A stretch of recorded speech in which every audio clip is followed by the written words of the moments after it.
espírito estava começando a experimentar a vitória sobre a ira e a hostilidade, que desde há muito exerciam controle sobre ele. Certo dia teve de multar um homem que descreveu como o motorista mais antipático que já conheci. A única pessoa mais antipática do que ele era a própria esposa, afirmou.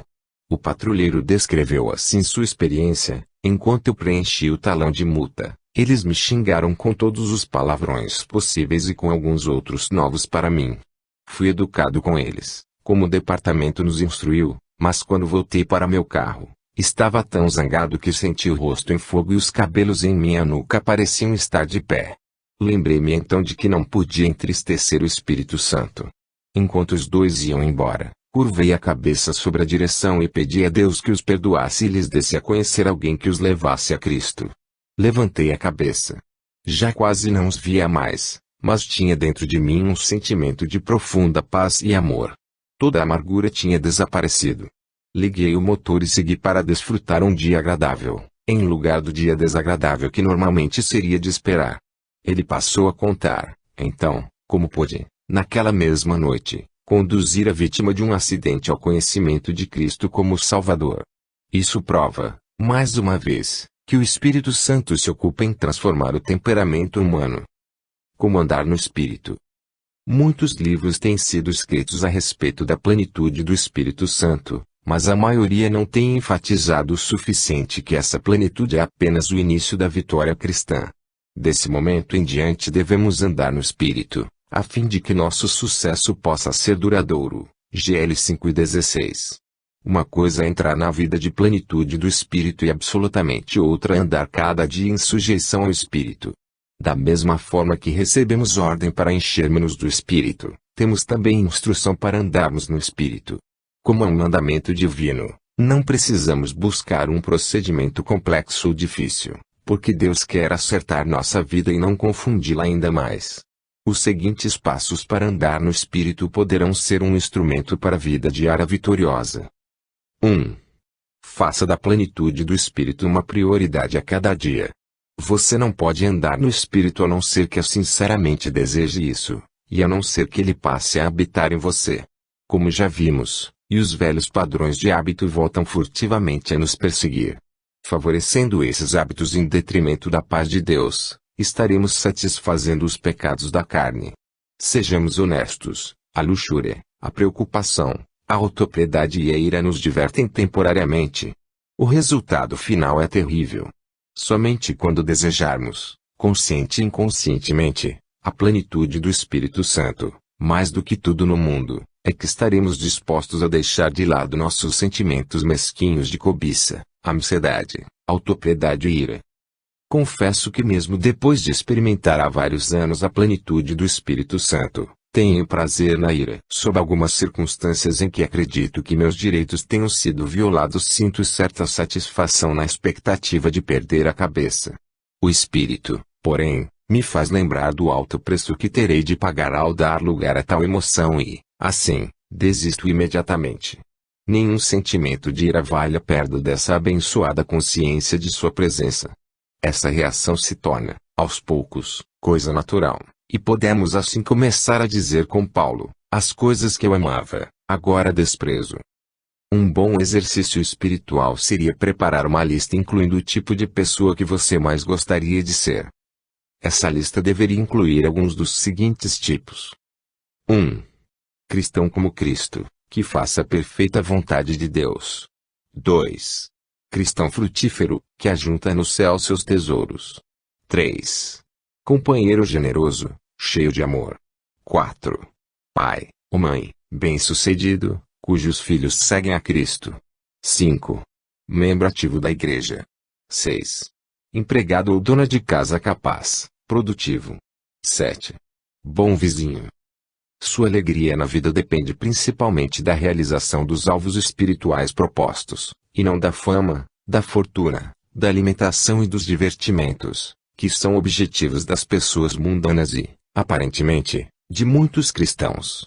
Você deve responder a esta pergunta: quantas prioridades posso cumprir na vida sem o Espírito Santo? A resposta é: nenhuma. Quando essa verdade tomar realmente conta de sua mente e de seu coração, você estará a caminho de andar no Espírito. Da mesma forma que a mãe é sensível às necessidades de seu bebê adormecido, a ponto de acordar com o mínimo movimento dele, assim o cristão pleno do Espírito reage ao Espírito Santo. Tanto a mãe como o cristão reagem intuitivamente à sua principal prioridade. 2. Aguce sua sensibilidade em relação ao pecado. Já vimos que o pecado bloqueia o poder do Espírito Santo em nossa vida. No momento em que tomamos consciência de qualquer pecado da mente, devemos imediatamente confessá-lo. Dessa forma, o tempo decorrido entre o entristecer do espírito e sua restauração é mínimo. A principal vantagem do estudo dos temperamentos é diagnosticar nossas principais fraquezas. Consequentemente, ficamos vigilantes para com o pecado que tenazmente nos assedia. Quando este erguer sua face hedionda, confesse-o, esqueça-se dele. Deus esquece, e assim você também deve proceder, e prossiga até ver cumprida a vontade divina em sua vida. Pelo que pude observar entre as pessoas a quem tenho aconselhado, o principal segredo para alcançar a vida vitoriosa é a prática da confissão instantânea. 3. Leia e estude diariamente a palavra de Deus. Estou convicto, depois de muito observar, que é impossível para o cristão andar no Espírito a não ser que tenha o hábito de nutrir sua mente e seu coração com a palavra de Deus com regularidade.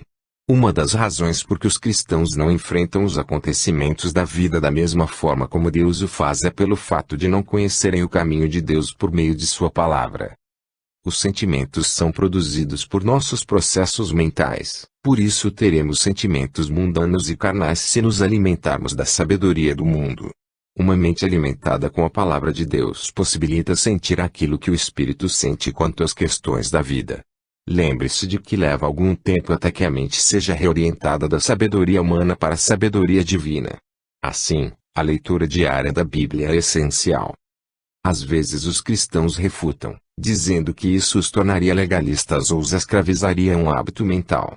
Mas não parecem considerar legalista o fato de sentarem-se à mesa 3 vezes ao dia para comer. Nós o fazemos porque sentimos prazer e necessidade de comer. Da mesma forma, podemos nos alimentar da palavra de Deus por um sentimento de necessidade, mas é preciso tempo para desenvolver o apetite espiritual. Muitos cristãos sentem que algo não vai bem quando deixam de ler por um só dia a palavra de Deus, embora tempos atrás não sentissem essa falta. Os bons hábitos mentais exigem autodisciplina para seu desenvolvimento. E uma vez estabelecidos, tornam-se parte de nós. Alguns anos atrás, desafiei uma classe da escola dominical a ler diariamente um capítulo de Provérbios. Como são 31 capítulos, sugeri que lessem o que correspondesse ao dia do mês. Um ano mais tarde, uma comerciante bem-sucedido comentou, quando o Senhor deu aquela ideia, eu não estava convencido de que funcionaria, mas tenho feito isso todos os dias deste ano e considero essa a principal razão por eu ser hoje, pela primeira vez, um cristão fiel. Esse homem transformou-se de um simples membro da igreja, que falava esporadicamente de sua fé, em uma testemunha dinâmica e ousada, com sucessos destacados. A alimentação diária na palavra deu-lhe grande segurança, além da sabedoria de Deus para compartilhar a própria fé com os demais. Um jovem engenheiro me procurou depois de 11 anos de vida cristã e confessou que jamais levara alguém a Cristo. Acrescentou ainda, nunca surgiu uma oportunidade para testemunhar minha fé. Entretanto, depois de participar durante 3 meses de um programa de leitura e memorização da Bíblia, ele me disse, com um largo sorriso, foi tolice pensar que não houve oportunidade para testemunhar, pois o faço constantemente agora. Antes, eu sabia tão pouco a respeito da Bíblia que não tinha nada a dizer, mas agora que convivo com a palavra, ela se introduz em quase todas as conversas. A nutrição constante por meio da palavra de Deus produz resultados muito interessantes. Considere os seguintes benefícios mencionados nas Escrituras. Josué 1:8, torna próspero o nosso caminho e nos conduz ao sucesso. Salmos 1:3, faz-nos produzir bons frutos em quantidade. Salmos 119:11, protege-nos do pecado. João 14:21, Deus se revela mais e mais àqueles que cumprem a sua palavra. João 15:3, a palavra nos purifica. João 15:7, a palavra produz poder na oração.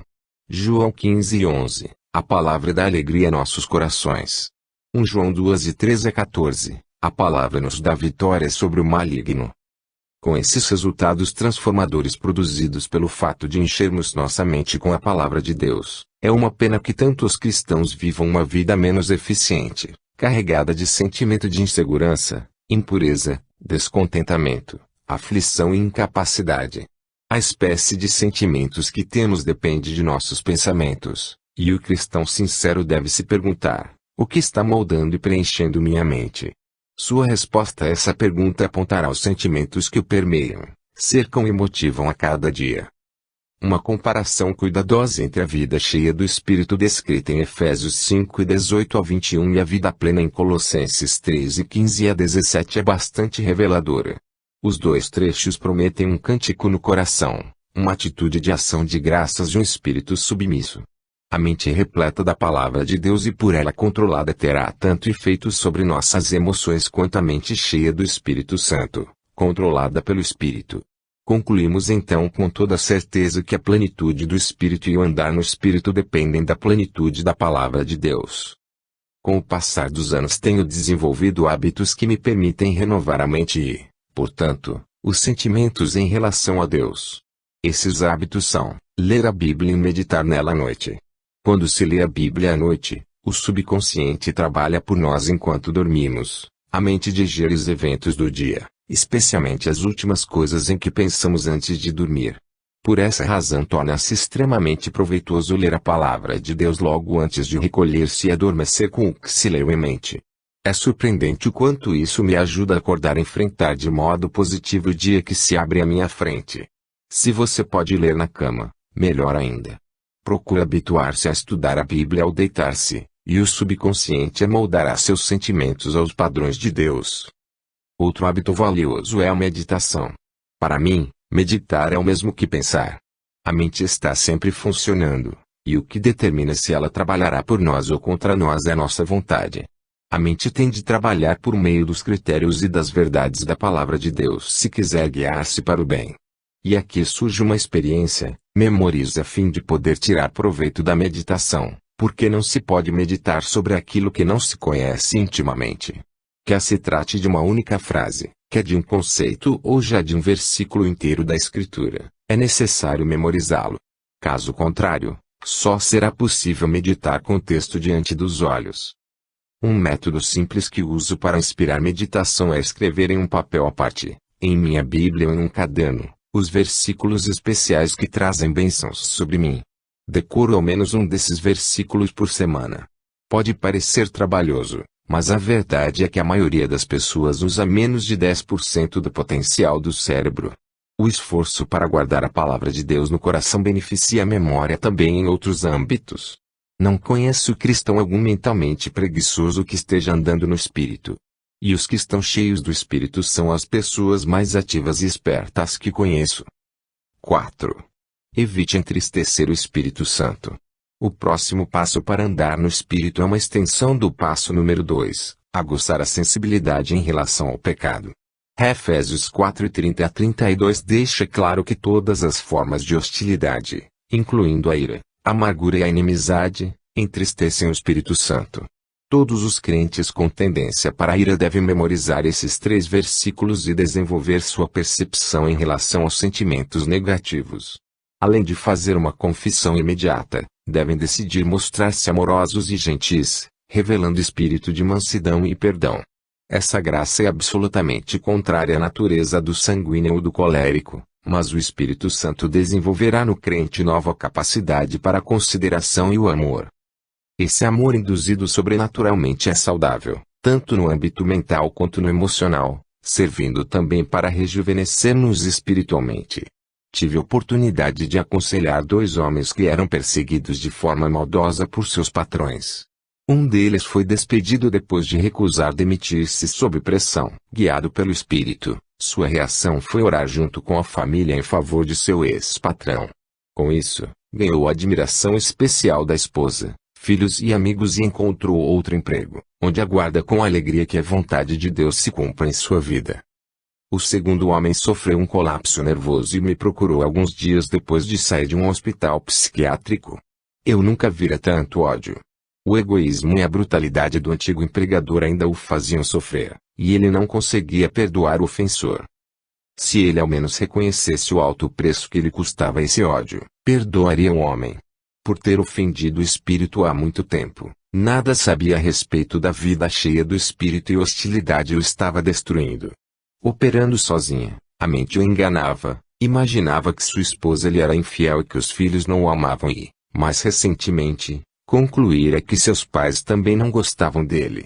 Todo esse comportamento anormal é consequência do ódio nutrido durante muito tempo.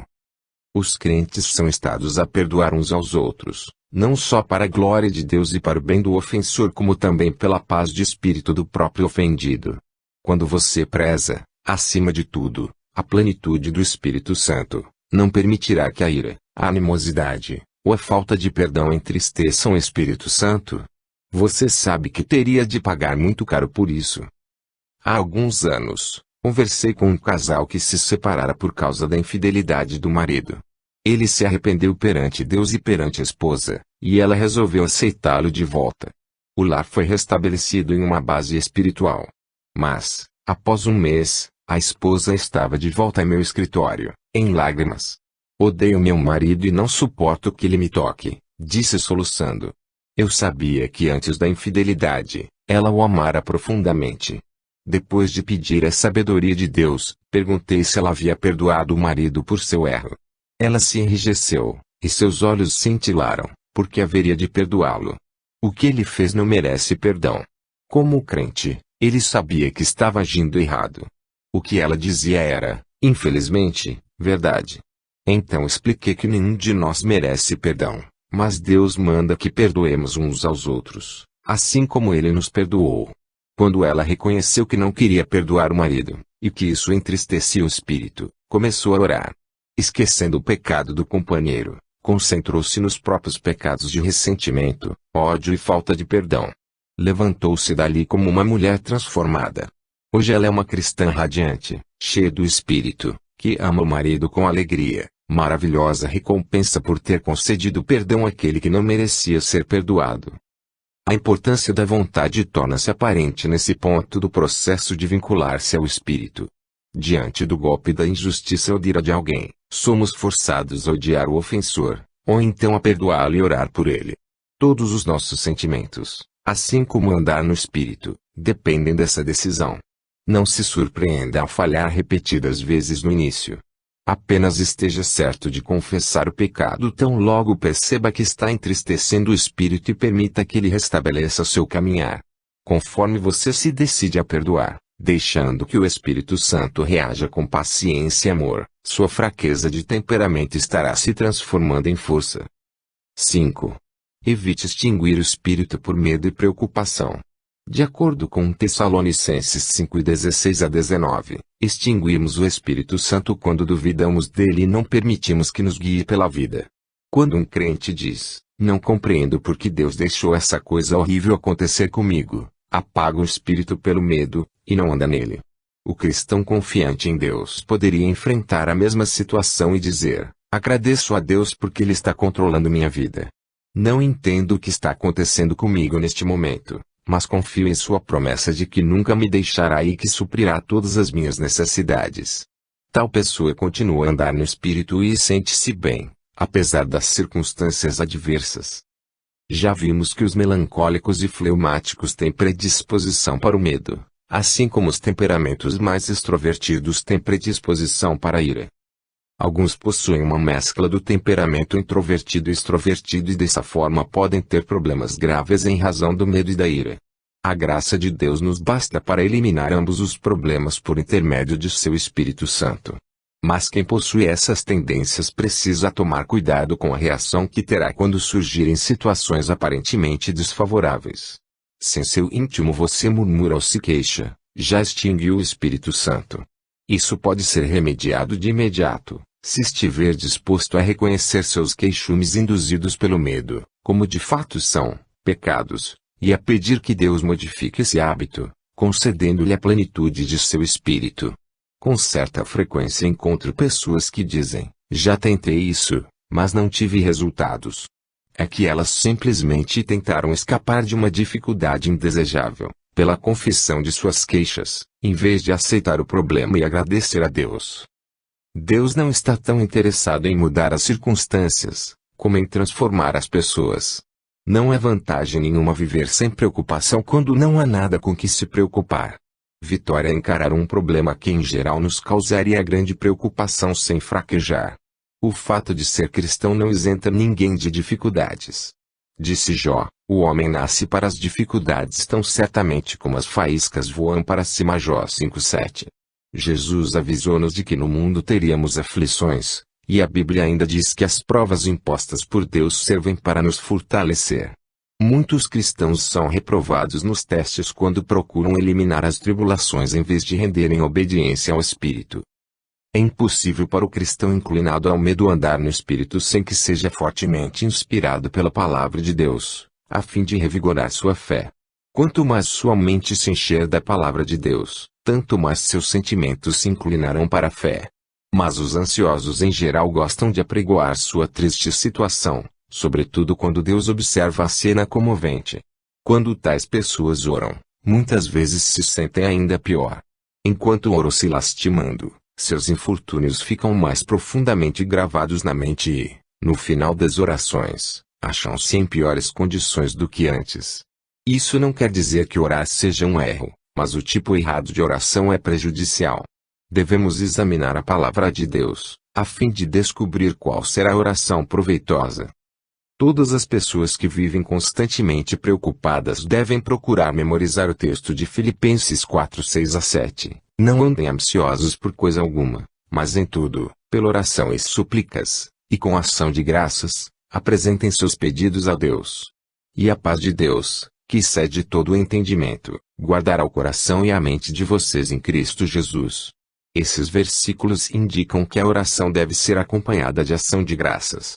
Não se pode orar dando graças e continuar depois a carregar os mesmos fardos. Considere as duas orações que seguem, feitas por pais cristãos que tinham uma filhinha doente, e analise as emoções por elas criadas. Senhor Deus, viemos a Ti por causa de nossa filhinha que está tão perto da morte. O médico diz que não há esperança. Por favor, Jesus querido, cure-a. O Senhor sabe o quanto ela significa para nós. Se essa doença foi causada por pecado em nossa vida, perdoa-nos e purifica-nos para que ela viva. Depois de tantas tragédias em nossa vida, seria difícil suportarmos ainda outra. Em nome de Jesus suplicamos. Amém. Querido Pai Celeste, muito obrigado porque somos teus filhos e podemos olhar para ti nessa hora de dificuldade. Tu sabes o que dizem os médicos e prometeste que todas as coisas contribuem para o bem daqueles que te amam. Não compreendemos a razão da doença de nossa filha, mas sabemos que tu nos amas e tens toda a capacidade de curá-la. Entregamos seu corpinho em tuas mãos, ó Pai, pedindo que a cures conforme tua vontade perfeita. Nós a dedicamos a ti antes que nascesse e te agradecemos porque tu podes suprir todas as suas necessidades, agora mesmo, como também suprirás as nossas. Em nome de Jesus. Amém.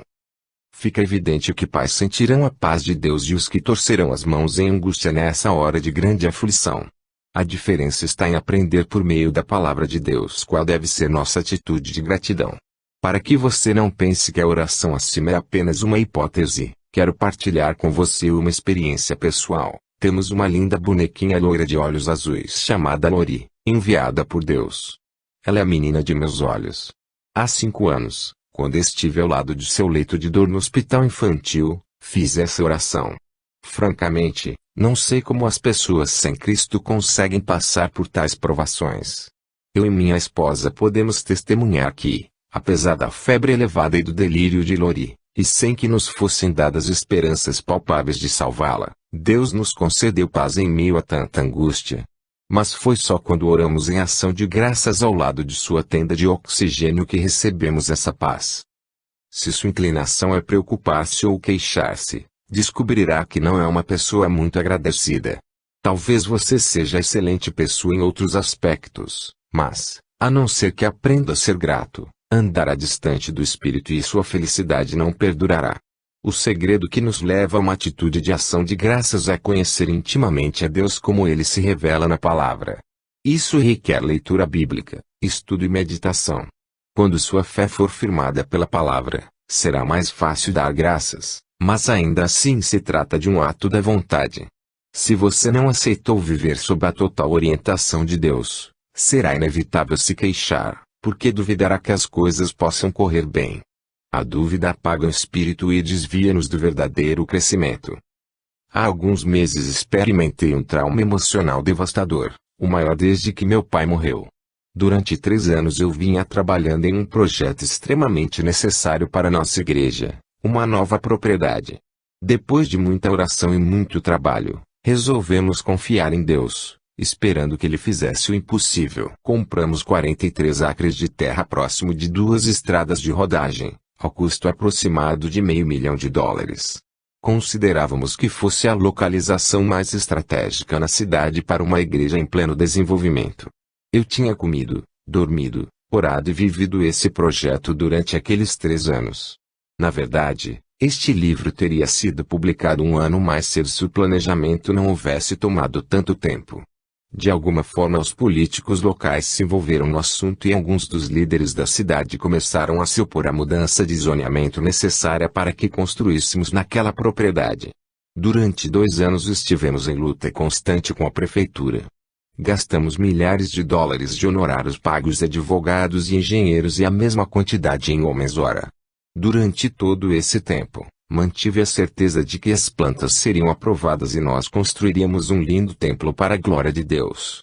Finalmente aconteceu, em 7 de outubro de 1969, depois de horas de deliberações, que o conselho da cidade votou por 6-2 contra nós. Fiquei tão estupefato que mal pude me levantar da cadeira e só com muito esforço fui conseguindo, enfim, sair com a maior discrição possível. Quando me afastei finalmente de todos, fui sozinho de carro até o terreno. Não tive coragem de chegar até lá, onde eu e minha esposa tínhamos tantas vezes nos ajoelhado e orado, tomando posse daquela propriedade para Deus. Andei até um ponto em que pude ter uma boa visão do local, sentei-me na terra e comecei a pensar. Vocês podem imaginar a natureza de meus primeiros pensamentos. Confesso que não eram muito agradáveis. Por que, Senhor? Por que deixou que isso acontecesse? Será que eu fiz algo de errado? Orei a respeito deste lugar, andei nele e tomei posse dele, assim como os outros fizeram. Por que aconteceu isso? A fé foi eficiente para Abraão, para alguns de meus colegas de ministério, porque não funcionou no meu caso. Porque o Senhor deixou que um político egoísta, que não queria uma igreja vizinha de sua casa, colocasse em situação tão humilhante seu nome e o de nossa igreja. Eu tinha muitas perguntas a fazer e, quanto mais me queixava, pior me sentia. Naquela mesma hora, meu adversário político chegou em casa. Do meu posto de observação, cheio de autopiedade, eu observava a cena e pude ver aquele homem descer de seu Lincoln Continental e presentear minha esposa com um ramalhete de flores, celebrando sua vitória. Adivinhem como eu me senti? Totalmente arrasado. Fui tentado até mesmo a pedir que Deus derrubasse aquelas flores das mãos dele com um raio.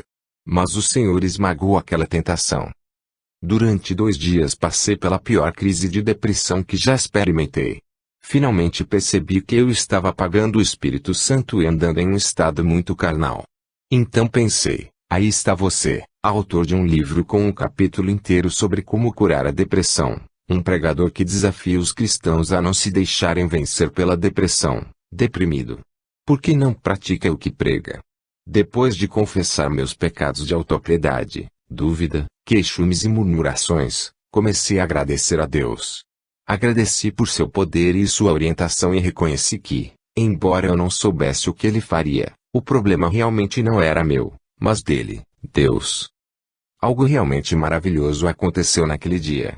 A depressão sumiu, meu ânimo começou a reerguer-se e uma paz inundou meu coração. Durante meses a fio, embora estivesse ativamente procurando um novo local e batendo em cada porta que parecesse oferecer alguma oportunidade, ainda não tinha nenhuma ideia sobre qual seria o plano de Deus para nossa igreja, desde o dia 7 de outubro. Mas o surpreendente é que não me senti nem um pouco desanimado. Nosso povo reagiu com tal expressão de fé que estávamos convencidos de que Deus tinha algo melhor em vista para nós do que aquilo que tínhamos planejado antes. Só Deus pode produzir alegria e paz diante do caos aparente. Porém, os sentimentos bons não surgiram até que o servo começasse a agradecer a Deus, por meio da fé. Há uma terapia misteriosa na ação de graças. O louvor invoca a ministração emocional do Espírito Santo. Sua paz permanece, apesar do problema ainda não ter sido resolvido. Essa lição valiosa nos mostra que há duas espécies de agradecimento. O primeiro tipo de gratidão é natural e fácil. Quando andamos pelo que vemos, sabemos aonde vamos e as perspectivas são agradáveis. O segundo é sobrenatural e exige fé. Não conseguimos ver o que Deus está fazendo, nem porque Ele age dessa forma, mas somos gratos por sua orientação e porque não vai desamparar-nos. Essa espécie de ação de graças vem com o andar no Espírito. Veja as palavras do seguinte hino. Conta as bênçãos, conta quantas são recebidas da divina mão uma a uma, dizes de uma vez hás de ver, surpreso, quanto Deus já fez. Muitos cristãos não têm consciência de quanto Deus fez por eles, porque não começaram ainda a contar suas bênçãos. Você tem contado as suas ultimamente? Essas riquezas aumentam quando são reconhecidas. Uma última sugestão prática para andar no Espírito será útil nesse ponto. Embora a atitude mental seja importante todo o tempo, ela é fundamental 2 vezes por dia, quando nos deitamos e nos levantamos. É muito importante orar com gratidão e em tudo dar graças, assim como ler as Escrituras à noite. E, embora possa ser difícil, é estratégico que o primeiro ato do dia seja dar graças. Um neurocirurgião de Atlanta afirma: o período mais importante do dia são os primeiros 30 minutos após o despertar. O que se pensa durante esse tempo estabelece o padrão emocional para o resto do dia. Isso se aplica particularmente aos madrugadores, pessoas que ficam sonolentas à noite, mas se levantam refeitas e bem despertas pela manhã. Os notívagos, pelo contrário, geralmente não se sentem bem dispostos no início do dia. De qualquer forma, as palavras desse médico mostram a importância da oração de agradecimento para iniciar o dia.